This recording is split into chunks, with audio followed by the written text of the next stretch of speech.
everyone, and welcome back to the latest segment in the Marketplace and I. In today's segment, I want to return to Aurora's Castle by the Eaton Family. You may remember the Aurora's Castle from the teaser video that I posted. However, today I want to talk about it in a bit more depth and help you to understand the Eaton family's experiences of marketplace and consumption experiences, in particular with theme parks, when living with visual impairment. So let's go and check it out. It's just round this corner here. It's the first painting or image that you see as you enter into this gallery space. It's a really bright and vibrant piece of artwork, and it was created completely and together by the Eaton family. So the Eaton family is Mum Jodie, Dad Aaron, Madison, who's age 7, and Aurora, who is age 5, or they were 7 and 5 at the point of making this back in 2019. Aurora has visual impairment, and I got to know the Eaton family through Max, which is a charity I spoke about in Amy Sharp's video post from a few days ago. So Max is a charity that helps children who are born with underdeveloped or no eyes, and it supports not only the children but their family with this rare visual impairment condition. And Aurora was born with no left eye. She does have a right eye, but her right eye does have visual impairment within it. This said, because Aurora does have some vision, she isn't labelled as fully visually impaired. And because of that, it has presented quite a number of issues. So where Amy was actually really quite glad that she wasn't fully visually impaired, because hopefully she'll be able to drive someday, and fingers crossed that's also the same for little Aurora. But as a family, for the Eatons, it's been quite difficult, this lack of a full diagnosis of visual impairment, for getting support and special needs access in theme parks. So in particular, I'll just take you a bit closer to the painting. You see there's this grey area at the bottom, and what that represents is the Eaton family's experiences when going to theme parks in the UK. And what they found was the theme parks in the UK, because there wasn't a full diagnosis of visual impairment, she had a visual impairment but was not classically sort of diagnosed as fully visually impaired or visually impaired enough, which is the words that the family use. It meant that they weren't able to qualify for the special needs passes. And so that then meant that their time, although it was still a nice family day out, it was very much spent having to navigate through the visual impairment, making sure that Aurora was safe, rather than being able to just have fun as a family. Importantly, Aurora actually painted this grey area, and the reason for that was that as a family, they see this as a grey area for them all as a family, but they can see how this is going to be a grey area for Aurora throughout her whole life. And so they felt it was important that she painted this grey area, as it will be intrinsically important to her going forward. As you can see, here is little Aurora, and she's got a pair of scissors, and what those scissors are doing is cutting through a yellow ribbon.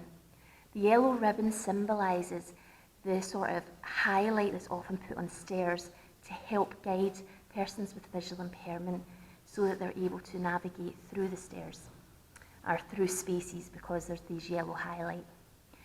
What they found, however, is that in theme parks, often the pre-theme park queue area is all about sensory and imaginative experience. It's about creating the experience of the ride and building up the excitement of the ride before you go on the ride. And often because of that, the aesthetics means that there's loud music, and quite often there's maybe dull lighting, and there's often no highlight on stairs, etc., to help guide persons with visual impairment. And that's what makes it so tricky for them when they don't have a special needs pass and they have to go through these pre-queue areas. It becomes really quite dangerous and really quite tricky for them to be able to navigate Aurora through that. At this point, she is 5, so they say it's okay, they can sort of carry her, but as she gets older, it's going to become trickier when they're not able to do that so much. So that's what's been really, really quite tricky for the Eaton family here in the UK. But as you can see, Aurora is cutting through the red ribbon, and that's because they contrast their experiences then when they went to Euro Disney. They had learnt from Max that at Euro Disney they would qualify for a special needs pass, And they said it was just so much more simple. They went, they showed the doctor's note, there was no questions about how visually impaired Aurora was or was not, and they were able to get special needs passes, not only for Aurora, as that would mean that one parent had to go with Aurora and the other with Madison, and they'd split the family up. Rather, they gave them all a family special needs pass so they could traverse together through the park as a family. And that just made it a much more enjoyable experience, as they were able to just be a family, to prioritise and focus on family time, and their impairment became secondary rather than being foregrounded as it had been in the UK experiences. And as you see, they enter through the yellow sort of brick road type idea. You've got Mickey in the middle that's clearly been drawn by Aurora. And then you have all of these beautiful images from their holiday, just showing the magic experience that they had as a family. You also have the fun of the fireworks display, the vibrancy of theme parks, and the sort of sky seen at the top, which really does symbolise fireworks. And then right in the centre, as a family, they had decided on all the photos that they wanted to make up the castle, and they unanimously decided that it had to be Aurora and Mike from Monsters Inc. in the centre. Because as I shared in the teaser video, Aurora has a real affinity with Mike, because like him, she only has one eye. And so that concludes this in-depth understanding and insight into Aurora's castle.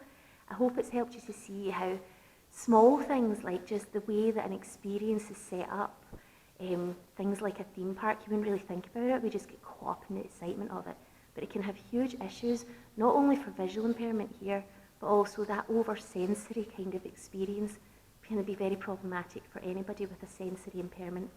And also it could be problematic for autistic people who quite often can become oversensitized by over-sensory overload. So just to make you aware of that, and I hope it's just helped to sort of understand the Eaton family and Aurora's experience in theme parks. Thanks as always for your time and attention. I hope you've enjoyed this video, and we look forward to seeing you in the next instalment of the Marketplace 9. Thanks so much guys, take care, bye.